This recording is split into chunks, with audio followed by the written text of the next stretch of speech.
Les syndicats autonomes poursuivront leur mouvement de protestation demain, au même moment où les députés débattront le projet de loi concernant la retraite. Nous en parlerons de cette édition. Décès hier soir de l'ancien président cubain et grand ami de l'Algérie, Fidel Castro, à l'âge de 90 ans. Nous reviendrons sur son parcours dans ce journal. Et pour finir, votre rendez-vous hebdomadaire avec Voyage, cette fois-ci direction la capitale française. Zoom sur l'emblème du pays, la Tour Eiffel.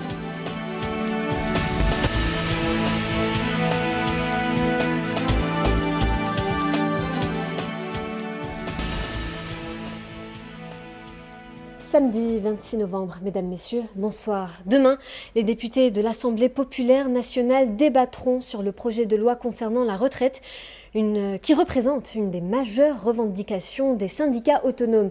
D'ailleurs, aujourd'hui, ils ont animé une conférence de presse pour discuter de la dernière étape de leur grève cyclique qui débutera demain. Marie Mahiouz.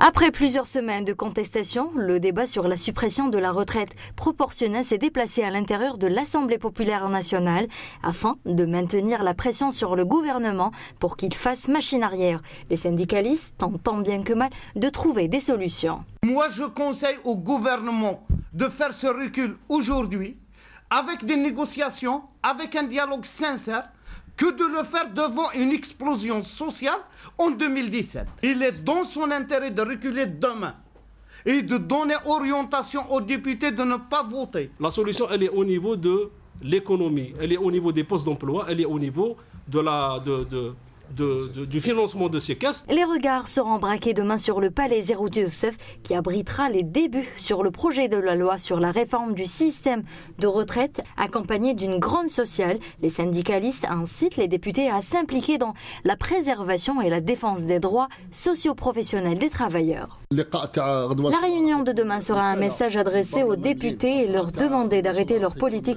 d'approbation de toutes les lois sans réflexion, car c'est le peuple qui paiera les pots cassés. Toutes les données prouvent que chaque projet est fait comme le gouvernement le veut. Certes que c'est vrai, mais nous voulons que les parlementaires prennent leurs responsabilités. Car même s'ils vont adopter cette loi, nous allons continuer notre militantisme. En attendant l'ouverture du dialogue entre le gouvernement et ses partenaires sociaux, la crispation sociale continue aux grandes dames du citoyen. Et en parlant de mouvements de protestation, plusieurs bacheliers dans le pays ont tenu des sittings pour contester le planning du baccalauréat présenté par le ministère de l'Éducation. Alors, quelles sont les revendications de ces lycéens et jusqu'où comptent-ils aller pour faire entendre leur voix? Souhila Kilal.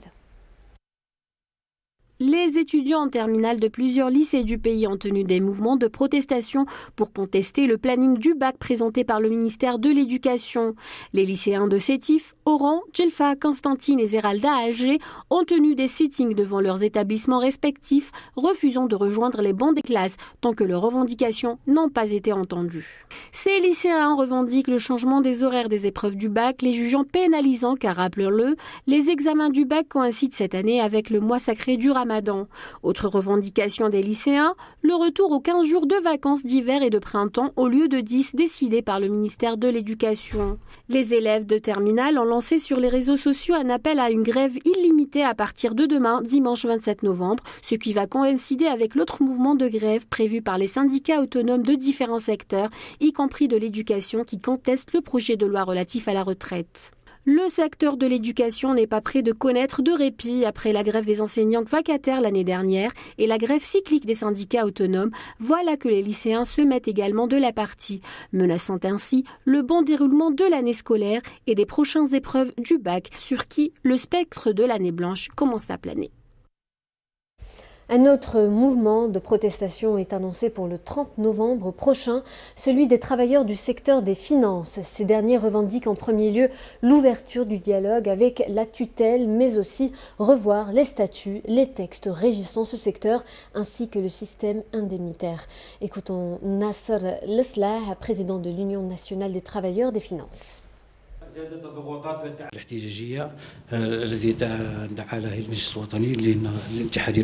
Le syndicat a prévu un mouvement de protestation le 30 novembre prochain.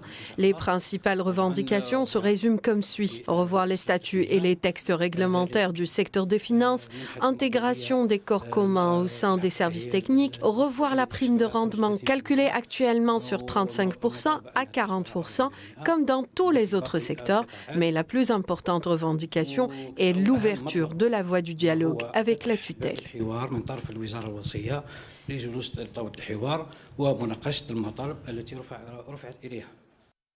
Et sur un tout autre thème, le ministre de l'Habitat, Abdelmajid Tebboune, annonce clairement qu'il n'y aura pas de programme ADL3.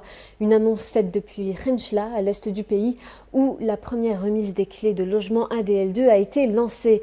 Le ministre souligne que le surplus de logements ADL dans la wilaya permettra d'ouvrir l'inscription à d'autres souscripteurs. Abdelmajid Tebboune promet aux souscripteurs du programme ADL2 qu'ils obtiendront leur logement progressivement à l'échelle nationale.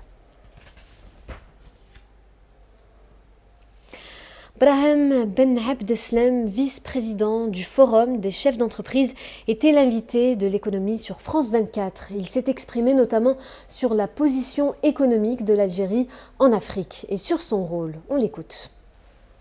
Nous pensons que par la taille que l'Algérie a, par le positionnement géostratégique de notre pays, par les atouts que possède l'Algérie, nous pensons, et je pense que c'est légitime, être un acteur majeur du développement de l'Afrique. Je vous fais rappeler quand même que l'Algérie a été derrière le mouvement de décolonisation de l'Afrique. L'Algérie récente, l'histoire récente de l'Algérie fait que sur tous les grands conflits qu'a connu l'Afrique sur les 5-10 dernières années, j'ai été présente. Rappelez-vous le conflit des Grands Lacs, le conflit de la Corne de l'Afrique, le Sahel aujourd'hui, la Libye aujourd'hui. L'Algérie est un acteur majeur dans la solution des problèmes politiques. Et je pense qu'aujourd'hui, avec le mouvement des chefs d'entreprise qui pousse le politique vers justement regarder la pérennité de la relation à travers l'économique, aujourd'hui, un mouvement de fond en Algérie qui va dans le sens de renforcer la relation économique avec les Africains. Pour rappel, l'Algérie accueillera le Forum d'affaires algéro-africain du 3 au 5 décembre. Et justement, dans le cadre de la nouvelle vision du gouvernement qui vise à orienter les exportations algériennes vers les pays africains, un nouvel aéroport de fret devrait voir le jour à Tamanrasset, d'après le ministre des Transports, Boudjemhat Talahi, lors du symposium international sur la translogistique de transit et d'entreposage marchandises. Il a également affirmé que les travaux de réalisation du port de Cherchel débuteront vers la fin du premier trimestre 2017. Ameni Madeni. Orienter les exportations hors hydrocarbures vers les pays de l'Afrique. C'est l'objectif des pouvoirs publics qui manifestent un grand intérêt à l'égard de ce marché très porteur. L'exportation vers les pays africains nécessite de créer les conditions favorables, comme les infrastructures portuaires et aériennes. C'est dans ce cadre qu'un nouvel aéroport de fret verra le jour à Tamanrasset. On est en train de maturer l'idée pour créer un aéroport de fret. En fait, l'aéroport existe à Tamanrasset, les pistes existent, tout existe. C'est pour encourager une zone fret à destination de l'Afrique.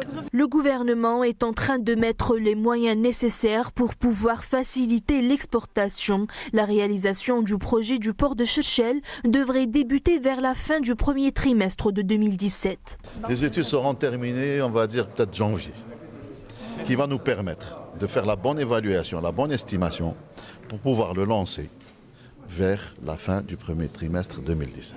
Le ministre des Transports a insisté notamment sur la logistique qui devra accompagner cet objectif. Pour lui, l'Algérie recèle d'importantes potentialités pour aller vers les marchés du continent noir. Mais il existe des problèmes qui constituent réellement un obstacle pour l'exportation. Les ports secs, les zones industrielles, les zones logistiques, tout ça, il faut bien l'organiser pour que quand on déplace un produit, quand on le conditionne, quand on le stocke, ça se fait dans des conditions de compétitivité pour que le produit, quand il part à l'export ou là, quand il est consommé, d'abord, il devient compétitif localement et aussi compétitif à l'export. bien évidemment, quand il n'y a pas de l'optimisation, quand on n'a pas cette bonne logistique, le respect du timing, le choix de la matière première, le choix du transport, le transport adéquat, tout ça fait que nous perdons beaucoup d'argent. Si nous avons et nous respectons une bonne logistique, la résultante est qu'on fait de l'optimisation. Qui dit optimisation, c'est minimiser les coûts. L'Afrique ne pèse que 1% du volume global des exportations de l'Algérie qui peine à s'orienter vers le sud en dépit d'un potentiel important. Selon les chiffres, le volume des exportations algériennes vers l'Afrique n'est que de 835 millions de dollars. Et au niveau du secteur de l'enseignement supérieur, son ministre Tahar Hadjar inaugure l'ouverture officielle du master à distance en droit. Les détails avec Marie Mahiouz. Aujourd'hui, le ministre de l'Enseignement supérieur et de la Recherche scientifique, Tahar Hadjar, a officiellement lancé le master à distance à partir de la faculté de droit à Alger. Cette option arrangera les étudiants qui ne sont pas en mesure de se déplacer pour diverses raisons. Ils seront désormais autorisés à poursuivre leurs études à distance. On tient d'abord à remercier les étudiants qui nous ont fait confiance et qui ont cru à cette nouvelle expérience. Un grand nombre d'étudiants de tout le territoire national se sont inscrits malgré le lancement tardif des inscriptions. Ce taux de participation que nous estimons élevé nous encourage à poursuivre ce type d'enseignement dans les prochaines années. Nous envisagerons de le généraliser pour toutes les facultés afin d'éviter les sérieux problèmes que va engendrer le passage automatique du cycle de licence à celui du master, en ce qui concerne les étudiants du système LMD les années à venir. Le master à distance va aussi alléger la pression sur les résidences universitaires. La question des étudiants détenteurs d'un diplôme LMD a été de nouveau posée. Les étudiants victimes de ce qu'ils qualifient de discriminatoire, particulièrement ceux du secteur pétrolier. On espère que tous nos étudiants, y compris ceux du secteur pétrolier, puissent bénéficier d'un poste de travail dès qu'ils finissent leurs études. À vrai dire, l'université n'est pas responsable des recrutements, mais elle peut aider à travers sa collaboration et ses contacts avec la fonction publique, les différents ministères et entreprises afin de leur assurer du travail. De nos jours, le recrutement se fait à la base de concours et dans ce cas-là, que le meilleur gagne. Le master à distance reste tout de même une bonne initiative, même si le secteur commence à connaître depuis quelques semaines plusieurs mouvements de protestation. Le président de la République, Abdelaziz Bouteflika, a décrété un deuil national de 8 jours suite au décès de Fidel Castro, grand ami de l'Algérie et ancien président cubain qui est décédé hier soir à La Havane à l'âge de 90 ans. Le leader Máximo avait dirigé Cuba entre 1959 et 2006 avant de céder le pouvoir à son frère Raúl. Retour sur l'impact mondial de Fidel Castro à travers 60 ans d'une action ininterrompue avec Malek Ben Hassine. C'est Raúl Castro, son frère, qui l'a annoncé la nuit dernière à la télévision. Con profundo dolor comparezco para informar a nuestro pueblo, a los amigos de nuestra América y del mundo, que hoy, 25 de noviembre del 2016, a las 10:29 horas de la noche, falleció el comandante en jefe de la revolución cubana, Fidel Castro Ruz. Moins de 2 minutes pour faire part au peuple cubain, à toute l'Amérique latine et au monde, le décès du leader Máximo qui a conduit la lutte de libération nationale et la construction de son pays pendant près de 60 ans.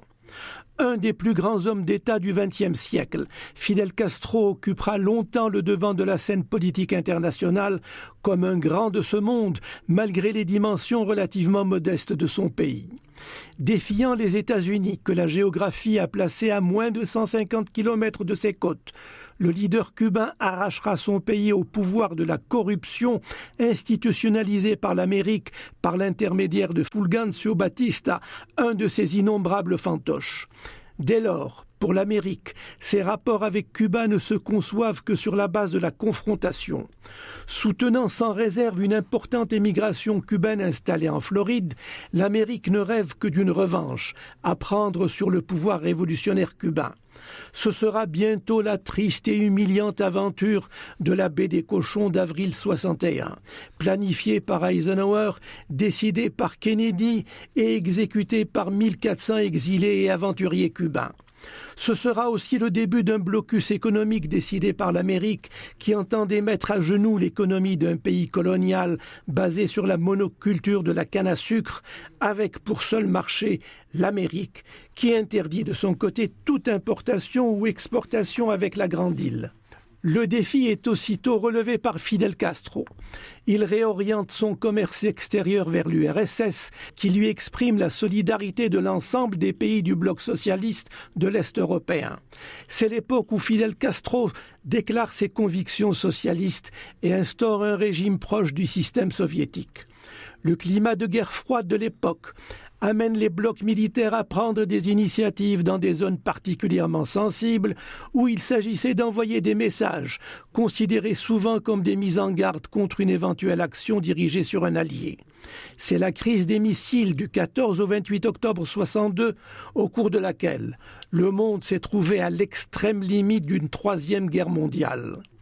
Considéré par l'Occident comme le pestiféré de l'Amérique latine, Fidel Castro a toujours su préserver son indépendance et sa liberté de mouvement vis-à-vis de ses alliés, fussent-ils les plus puissants. Il a joué un rôle aussi positif que déterminant dans la promotion des peuples d'Amérique, Venezuela et Colombie notamment. En Afrique, il a soutenu des indépendances en danger de l'Angola et du Mozambique, tandis qu'en Algérie, où il a été accueilli 2 fois, Fidel Castro s'est adressé autant aux dirigeants qu'au peuple algérien dont il a été très proche, solidaire et fraternel. Bien qu'éloignés par la géographie, les Algériens se sont toujours sentis concernés par les succès et les épreuves endurées par les Cubains. Le décès de Fidel Castro aujourd'hui est ressenti comme la perte d'un membre de la famille. Sport, football, la liste des 32 équipes qualifiées au 16e de finale de la Coupe d'Algérie est enfin complète, et ce depuis cet après-midi. Un premier palier sans surprise, le détenteur du trophée, le Mouloudia d'Alger, a éliminé l'Olympique Arzou 3-2. Le malheureux finaliste lyonnais est dépassé aussi après sa victoire contre le Mouloudia de Béjaïa, 1-0. Médéa, El Harrach, le RC Relizane, Belabès, l'USM Alger, le Mouloudia d'Oran, la JS Kabylie, l'Entente de Sétif ou encore le CR Belouizdad, des équipes qui viendront pimenter le prochain tour qui promet des affiches plus qu'intenses. D'autres équipes moins loties peuvent rêver aussi de cette Dame Coupe à l'image de Ruisset, Beni Douala, Tebessa, Frenda ou encore Stawali qui atteint pour la première fois de son histoire ce palier de la compétition.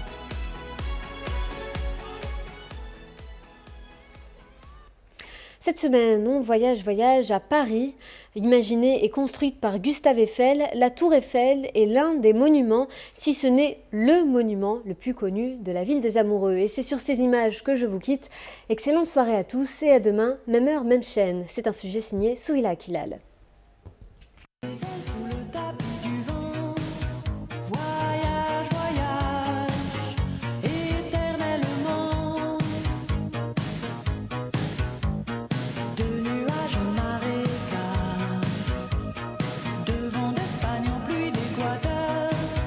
Elle fait la fierté des Parisiens et reste le monument le plus visité par les touristes en France. Elle, c'est la Tour Eiffel, la Dame de Fer, qui surplombe le ciel de la ville des Lumières, Paris. La Tour Eiffel culmine à 324 mètres de hauteur à l'extrémité nord-ouest du parc du Champ de Mars, en bordure de Seine. Elle a accueilli plus de 250 millions de visiteurs depuis son inauguration. Sa taille exceptionnelle et sa silhouette en fait un emblème de Paris. Construite par Gustave Eiffel pour l'exposition universelle de Paris de 1889, elle a été plébiscitée par le public dès sa présentation. Destinée à durer seulement 20 ans, la Tour Eiffel fut sauvée par les expériences scientifiques que Gustave Eiffel favorisa et en particulier les premières transmissions radiophoniques puis de télévision. Pour arriver au sommet de la Tour Eiffel, il y a 1665 marches à gravir. Pas de panique, des ascenseurs desservent également les 3 niveaux. Au premier étage se trouvent des espaces d'exposition, un bureau de poste, des boutiques, un restaurant et un cinéma, ainsi qu'un télescope électronique. Au deuxième étage, vous pouvez déjeuner au Jules Verne et accéder au sommet de la tour.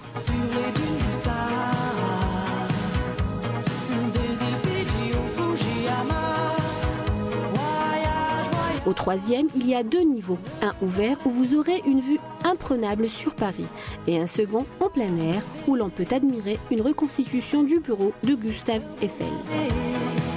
Tout au long de l'année, de 22h à 1h du matin, au début de chaque heure, la tour Eiffel scintille de ses 20 000 ampoules et le phare du sommet balaie la ville. La tour Eiffel a été le théâtre de nombreux exploits, le dernier en date étant celui de Ty Chris, un rollerman qui a battu le record du monde du saut dans le vide en roller en se jetant depuis le premier étage de la tour.